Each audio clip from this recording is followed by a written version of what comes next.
nggak usah ngomong koar-koar, ngomong besar ya. Pulangkan saja, nanti sampainya di Indonesia kerja apa Pak? Apakah Bapak siap sedia memberikan peluang pekerjaan? Kalau 2 juta rakyat Indonesia dipulangkan, kerja di mana Pak? Dan aku yakin nih, ramai daripada orang yang bekerja di Malaysia kalau disuruh pulang, pada enggak mau.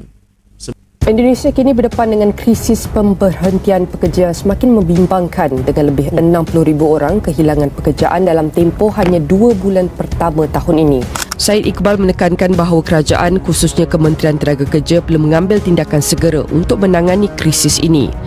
Beliau mencadangkan pembentukan satu pasukan petugas khas bagi menguruskan gelombang pemberhentian pekerja dan mencegah lebih banyak syarikat daripada gulung tikar. Kalau perlu pulangkan tenaga kerja di Indonesia. Itu kalau nggak ada tenaga kerja di Indonesia, sebagai ILO governing body saya tahu lumpuh itu ekonomi Malaysia. Mereka butuh kita kok, pekerja migran. Mengutuk negara orang dengan macam-macam hinaan. Warga negara Malaysia ni pemalas, pergi ke Mekah dengan duit haram lah, tak ada warga asing, Malaysia tak maju lah, macam-macam dia buat andaian. Malaysia ketar-ketir. Minta Indonesia panggil kembali seluruh pekerja Indonesia yang ada di Malaysia kurang lebih 1.5 hingga ke 2 juta tu. Bawa balik ke Indonesia. Cakap senang bang. Warga asing ada sebab dijemput sama orang tempatan. Yang menggaji warga asing itu orang tempatan. Jadi yang memajukan negara Malaysia itu masyarakatnya, bukannya kita. Kenapa kita tiba-tiba mau jadi pahlawan negara orang? Tapi kalau betul lah warga asing yang mengembangkan ekonomi Malaysia ni, kenapa tak kembangkan ekonomi di negara sendiri ya? Tetap juga berpusu-pusu nak masuk ke Malaysia. Intinya banyak banget dampak negatifnya. Jadi fikir balik sebelum kalian mau curang kerja kosongan di negara asing. Jangan kalian nanti menyesal. Setiap negara ada undang-undang. Kedaulatan sesebuah negara terletak kepada undang-undang dia. So perlulah pihak yang bertanggungjawab membendung kemasukan pendata asing ke Malaysia. Maknanya orang Indonesia dia masuk ke Malaysia tidak mempunyai permit pekerjaan. Hukumnya jika pekerjaannya itu halal di sisi syarak, maka gajinya halal. Tetapi dia sudah melanggar satu hukum, iaitu kewajipan taat pada ulil amri. Jadi terjawablah. Walaupun gaji awak halal jadi buruh binaan, cuma berdosa kerana melanggar satu syarat yang ditetapkan oleh pemerintah. Oke guys ya, assalamualaikum, salam sejahtera semuanya guys. Oke, ini PHK ya, PHK ya, PHK itu banyak banget di Indonesia, bahkan puluhan ribu ya yang terdampak di saat menjelang Ramadan kemarin guys ya. Ini kan bulan Ramadan gitu, dimana waktunya kita sebagai manusia pasti menyisihkan uang untuk belanja dan lain sebagainya guys ya. Tapi ini malah di PHK massal. Banyak sekali syarikat-syarikat besar di Indonesia ini tumbang guys ya. Dan akhirnya terpaksa diputuskan kerja. Sedih banget guys ya. Dan ya ini yang berkuar-kuar ya, suruh pulangkan ya pekerja migran yang ada di Malaysia ini 2 juta loh. Kalau dipulangkan semuanya, berapa banyak lagi nanti pengangguran yang akan ada di sini guys ya. Jadi mbok ya nggak usah ngomong koar-koar, ngomong besar ya. Pulangkan saja, nanti sampainya di Indonesia kerja apa Pak? Apakah Bapak siap sedia memberikan peluang pekerjaan? Kan belum tentu juga gitu loh guys ya. Ya mereka yang sudah bekerja di Malaysia pun merasa enjoy, merasa enak ya, nikmat dengan gaji lumayan, bisa kirim balik kampung, itu banyak. Ya kenapa harus disuruh pulang? Sedih banget guys ya. Jadi kita akan cari tahu lagi ya, padan muka Ustadz Malaysia sekolahkan presiden partai. Nah seperti apa ini guys ya. Jadi tadi kita nampak Ustadz Azhar Idrus juga.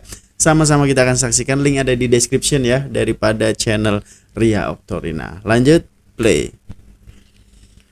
Halo, saya Ria Oktorina dan Anda sedang menyaksikan Ria News. Indonesia kini menghadapi krisis pemutusan hubungan kerja, PHK, besar-besaran, di mana dalam kurun waktu hanya 2 bulan pertama tahun ini, lebih dari 60.000 pekerja kehilangan mata pencahariannya. Gelombang PHK ini menghantam berbagai sektor industri, terutama di bidang manufaktur, tekstil, elektronik, dan otomotif. Banyak hilang. Bahkan, lebih dari 50 perusahaan telah memangkas tenaga kerja, dengan sebagian di antaranya mengalami kebangkrutan.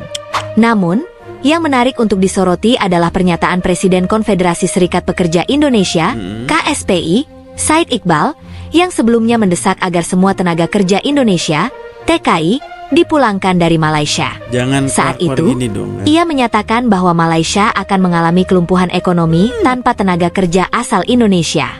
Namun, fakta di lapangan justru berkata lain. Alih-alih membuat Malaysia lumpuh, para TKI justru merasa beruntung bisa bekerja di Malaysia. Nah, itu Mereka dia. menyadari bahwa jika dipulangkan ke Indonesia, mereka akan menghadapi kondisi ekonomi yang tidak menentu Bener. akibat krisis PHK yang semakin parah. Realitas ini menjadi tamparan bagi kita semua. Jika di Indonesia banyak pekerja yang kehilangan pekerjaan, maka di Malaysia, tenaga kerja Indonesia justru mendapatkan peluang untuk memperbaiki hidup mereka. Namun, ada satu hal yang perlu diingat. Bekerja di negara lain bukan hanya soal mencari nafkah, tetapi juga tentang menghormati aturan dan hukum yang berlaku di negara tersebut. Betul. Jangan menjadi pendatang asing tanpa izin. Pati, di Malaysia. Gunakan jalur resmi agar hak-hak pekerja tetap terlindungi. Betul. Kita patut bersyukur atas kesempatan bekerja di luar negeri, tetapi juga harus menjadi pekerja yang profesional dan mengikuti peraturan negara tempat kita mencari nafkah. Betul. Sementara itu, di dalam negeri, pemerintah harus segera mengambil langkah nyata untuk mengatasi krisis PHK yang semakin meluas. Makin Jika banyak. tidak, bukan hanya perekonomian yang akan terguncang, tetapi juga stabilitas sosial masyarakat Indonesia. Indonesia kini berdepan dengan krisis pemberhentian pekerja semakin membimbangkan dengan lebih 60,000 orang kehilangan 60,000. pekerjaan dalam tempoh hanya 2 bulan pertama tahun ini.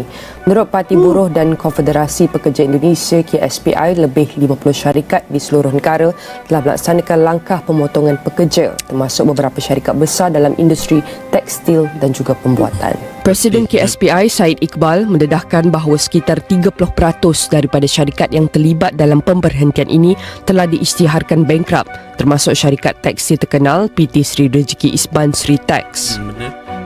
Katanya dalam satu sidang media yang dipetik oleh CNBC Indonesia, gelombang pemberhentian ini amat serius dan dijangka akan meningkat kepada ratusan ribu orang dalam bulan-bulan akan datang. Ratusan ribu. Sektor yang paling terjejas termasuk industri tekstil, pakaian, kasut, elektronik serta otomotif. Antara syarikat yang terlibat dalam pemberhentian besar-besaran ialah PT Karya Mitra Budi Sentosa yang telah memberhentikan 10,000 pekerja serta PT Danbi International, PT New Era dan PT Yuhong Novatex masing-masing memberhentikan 2,000 pekerja. Syarikat lain seperti PT Aditek, Cakrawidyata, PT Duta Cepat Pakar Perkasa dan PT Dupantex juga melaksanakan pemotongan pekerja yang ketara dengan jumlah pekerja yang terjejas antara 500 hingga 1,500 orang. Said Iqbal menekankan bahawa kerajaan khususnya Kementerian Tenaga Kerja perlu mengambil tindakan segera untuk menangani krisis ini.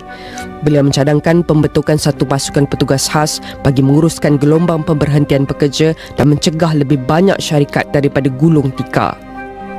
Katanya diharapkan gelombang pemberhentian ini dapat dikawal dan ditangani sepanjang tahun 2025 dengan campur tangan kerajaan. Situasi ini memberi kesan besar bukan sahaja kepada pekerja yang kehilangan mata pencarian, tetapi juga kepada ekonomi negara secara keseluruhan. Ramai pihak berharap agar langkah-langkah konkret dapat diambil untuk mengelakkan peningkatan kadar pengangguran yang boleh menjejaskan kestabilan sosial dan ekonomi Indonesia. Kalau perlu pulangkan tenaga kerja di Indonesia. Itu kalau nggak ada tenaga kerja di Indonesia, sebagai ILO governing body saya tahu lumpuh itu ekonomi Malaysia. Mereka butuh kita kok, pekerja migran. Minta Indonesia panggil. Yes, itu sebab apa ya? Simbiosis mutualisme gitu loh. Jadi saling memerlukan ya, saling membutuhkan katanya tadi ya. Bukan hanya Malaysia doang yang memerlukan pekerja, orang pekerja Indonesia juga memerlukan pekerjaan gitu loh. Kenapa harus diributkan? Pulangkan saja. Sesampainya di Indonesia mau ngasih kerja apa enggak? Itu pertanyaannya. Sebab sekarang ini pun PHK di mana-mana puluhan ribu saudara-saudara kita yang di PHK ya, diputus hubungan kerjanya guys ya. Dan ini kembali lagi aku rasa sebab banyaknya impor daripada barangan China mungkin guys ya, kayak tekstil dan lain sebagainya, kasut. Tadi kita nampakkan dari segi tekstil satu, dan itu yang terbesar guys ya. Kemudian kasut New Era juga itu kan tutup gara-gara mungkin produk-produk dari luar guys ya. Jadi mungkin pemerintah bisa hadir ya, di apa ya, dikontrol lah ya, sama ada kebanyakan kemasukan produk juga gak baik ya. Jadi sama-sama lah kerjasama antara pemerintah dan juga syarikat-syarikat yang ada di Indonesia ini guys ya. Jangan sombong sangat, suruh para TKI pulang ini, waduh, sampai sini menambahkan lagi ya guys ya pengangguran. Kembali seluruh pekerja Indonesia yang ada di Malaysia kurang lebih 1.5 hingga ke 2 juta tu. 2 juta mau dipulangkan. Aduh, ngeluh nanti nah kepala guys. Cakap senang. Betul. Mau tak maunya pekerja Indonesia dari Malaysia ni nak balik ke Malaysia tu kita belum tahu, tapi saya percaya ramai yang menolak sebab mereka nyaman bekerja di Malaysia. Nah, ini setuju aku guys. Bener. Apa yang saya nak cakap di sini, sebagai seorang ketua parti, ketua parti, juru cakap, termasuk NGO yang lain, pemimpin pejuang rakyat di Indonesia, sepatutnya saudara-saudara semua berjumpa dengan kepimpinan negara anda. Betul. Berbincang kembali dengan Malaysia. Bagaimana nak menambah kuota pekerja Indonesia di Malaysia supaya yang nak masuk secara ilegal, secara haram ini dapat permit dan bekerja di Malaysia. Betul. Bagaimana nak memudahkan TKI ataupun TKW memohon permit di negara anda, membuat pasport tanpa membayar bayaran yang mahal. Sepatutnya itu yang dipikirkan. Betul. Demi mengelakkan ini yang tadi ni. Sepatutnya itu. Kan? Dan semua tiktokers yang ada di Indonesia sepatutnya mendesak kerajaan anda, pemimpin anda supaya berbincang dengan kerajaan Malaysia, sebagaimana kerajaan Bangladesh yang baru itu berbincang dengan Anwar Ibrahim supaya menambah kuota pekerja daripada sana. Sebab mereka percaya Malaysia adalah tempat paling selamat bagi rakyat mereka bekerja. Itu dia guys. Saya boleh ibaratkan Malaysia umpama seperti di Amerika ataupun Florida ke Miami Beach apa ke, dan Indonesia ibarat sebagai Cuba, berhampiran. Hari-hari itu mereka cuba menyelundup masuk. Tapi berapa ramai yang dia ditangkap dan ditembak. Kita tidak tahu sebab apa benda itu tidak ditunjuk di dalam berita. Betul.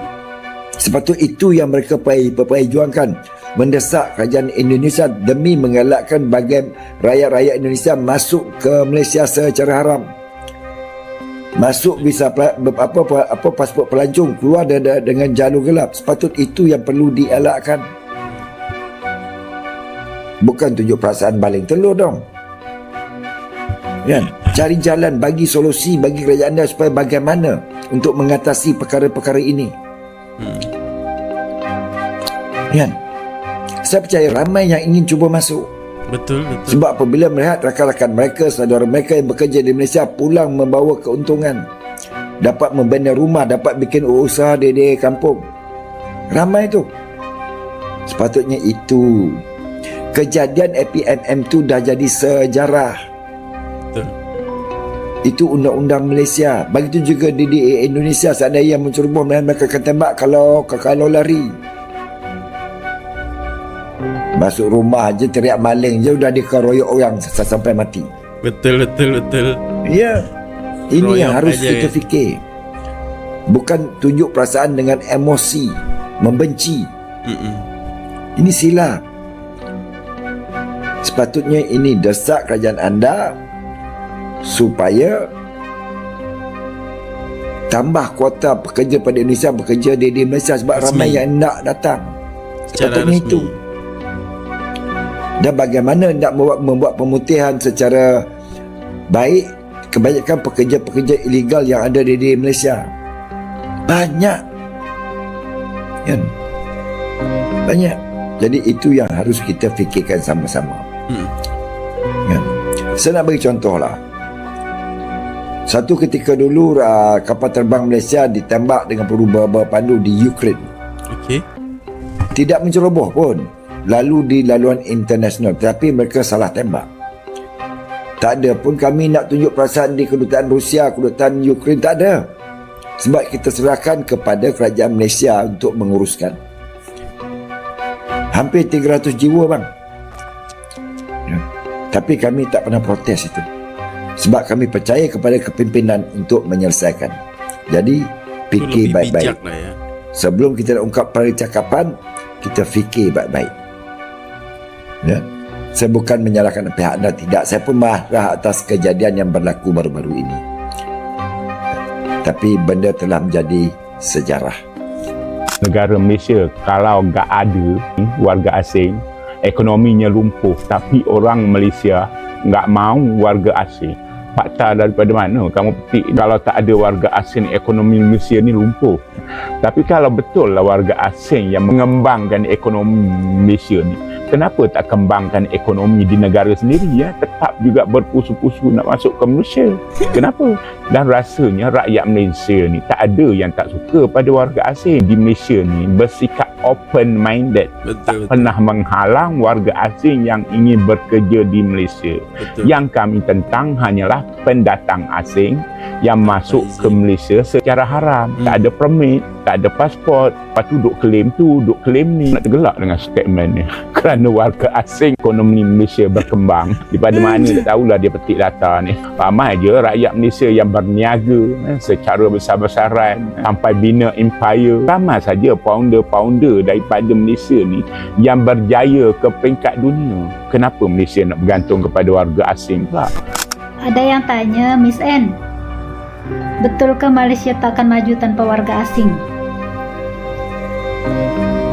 Jawaban saya tuh, kenapa pula? Warga asing ada sebab dijemput sama orang tempatan. Yang menggaji warga asing itu orang tempatan.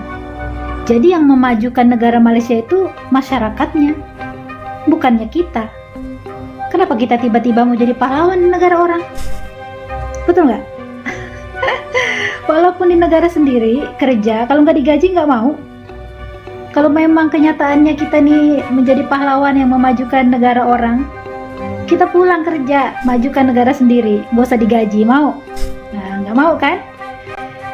Jadi jawabannya itu masyarakat Malaysia yang memajukan negara mereka sendiri dengan berpikiran terbuka menerima siapapun bekerja tanpa pandang bulu. Enggak lu itu ada dokumen, enggak lu tuh enggak ada dokumen diterima, ya. Jadi perpaduan di orang itu yang buat negara di orang maju. Jangan kamu tiba-tiba muncul ngaku-ngaku jadi pahlawan. Malaysia itu enggak bisa maju tanpa kita orang. Lu tidurnya kemiringan, bangun udah siang ya. Nah, jangan dreaming, malu diliatin orang, Malaysia. Oke guys ya, oke. Ini kalau menurut Partai Buruh tadi kan ya, kalau tidak ada warga Indonesia, Malaysia itu lumpuh. Wow. Statement seperti itu sebenarnya nggak harus diucapkan juga gitu loh. Sebab ya di Malaysia ini bukan hanya pekerja asing daripada Indonesia doang. Berbagai negara itu ada gitu loh ya. Myanmar, Nepal, dan Bangladesh paling banyak. Itu pun masih aman-aman aja gitu loh guys ya. Sebab penduduknya open minded ya, tidak ada masalah, pekerja datang, dan ini memang boleh dikatakan lumbuk lah untuk mencari nafkah, mencari rizki di Malaysia itu memang boleh dikatakan mudah ya, bahkan untuk lowongan pekerjaan aja itu ditampal di mana-mana. Begitu mudahnya kita mendapatkan pekerjaan di Malaysia. Yaitu boleh dikatakan kalau sebuah negara maju itu bisa seperti itu guys ya. Jadi pekerjaan itu melimpah lah. Ya, kalau dibandingkan di kita ini memang sulit banget sekarang ini, apalagi PHK di mana-mana ya.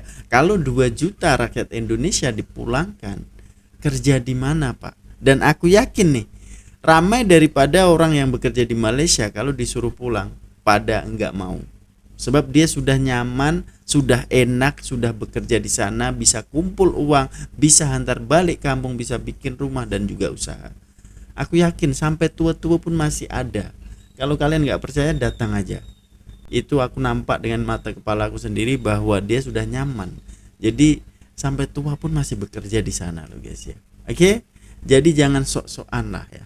Istilahnya seperti itu guys. Lanjut. Ya ni maju kerana tenaga kerja warga asing. Biarlah dia orang kerja dekat Malaysia, kenapa nak tangkap walaupun kosong? Tak dinafikan warga asing ni banyak membantu bagi kemajuan sesuatu projek di Malaysia. Maju. Tapi rasanya dalam sektor tertentu saja, contohnya sektor perbinaan, peladangan, perkilangan, pembantu rumah tangga. Segala gerak kerja perancangan yang dibuat ditentukan oleh syarikat Malaysia. Malaysia ni ada undang-undang. Datang ke Malaysia tanpa permit, tanpa dokumen, polis tak perlu nak ambil tindakan, immigration tak perlu nak ambil tindakan. Mana boleh? Setiap negara ada undang-undang. Kedaulatan sesebuah negara terletak kepada undang-undang dia.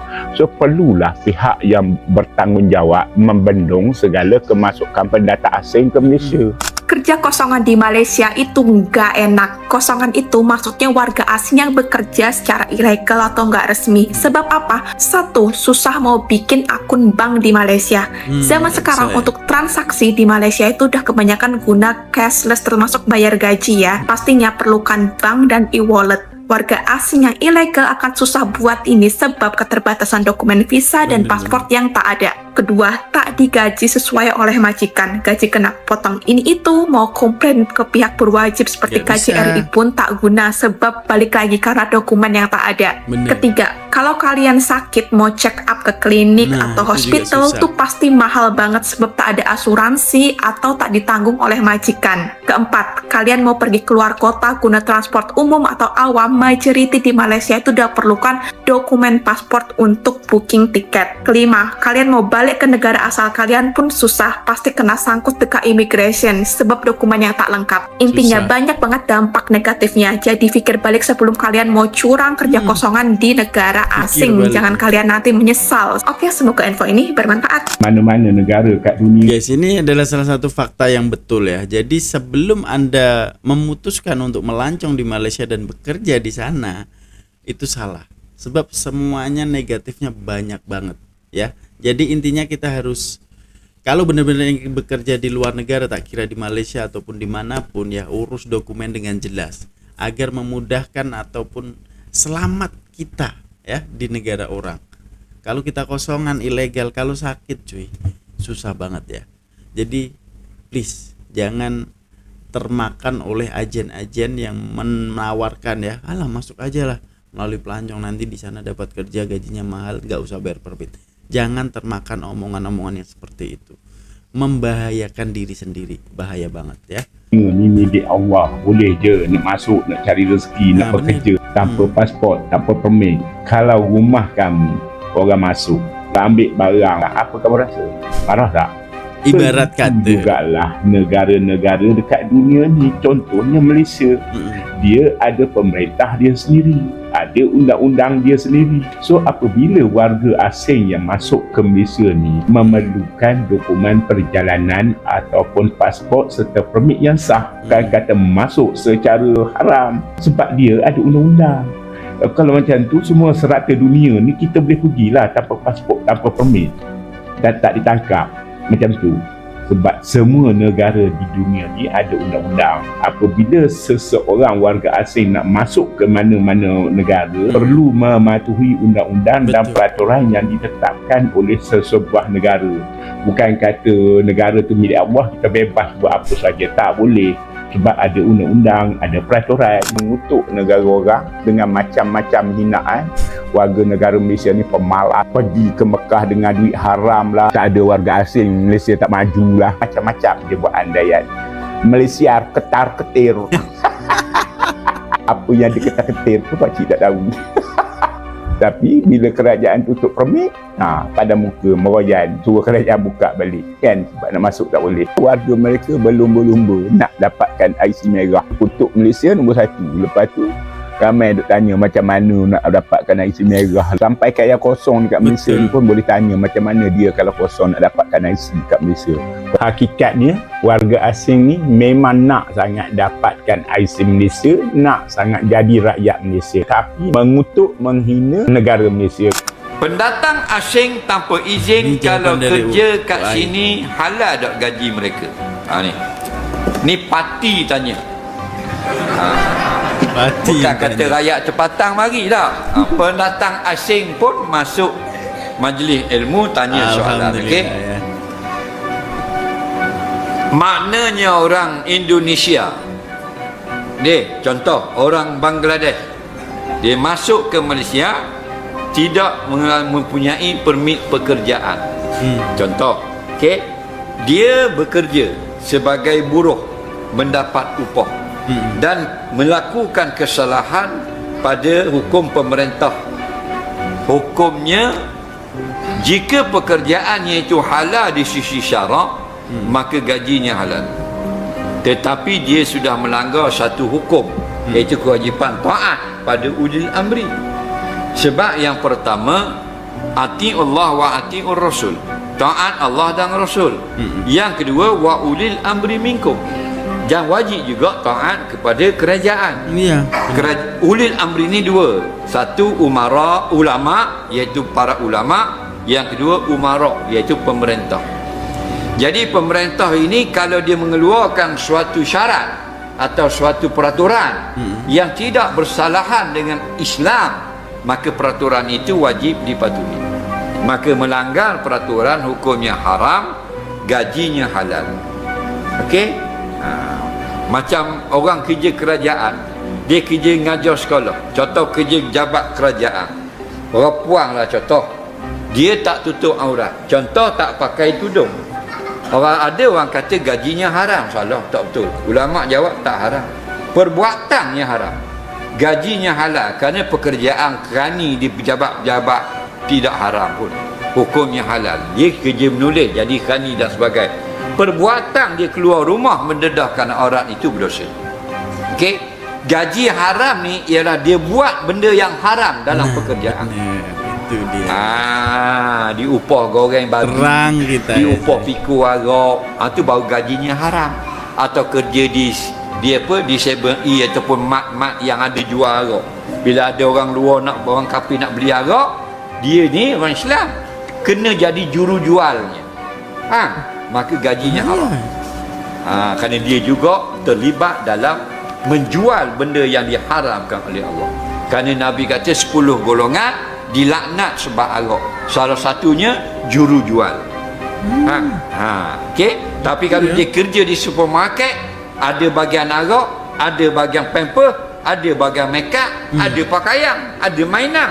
Dia jaga makeup je, dah lagi ada jual bahagian arak-arak. Gajinya halal. Hak nu hak bagian arak, pikul, order, susung atau jual, gajinya haram. Okey? Jadi terjawablah.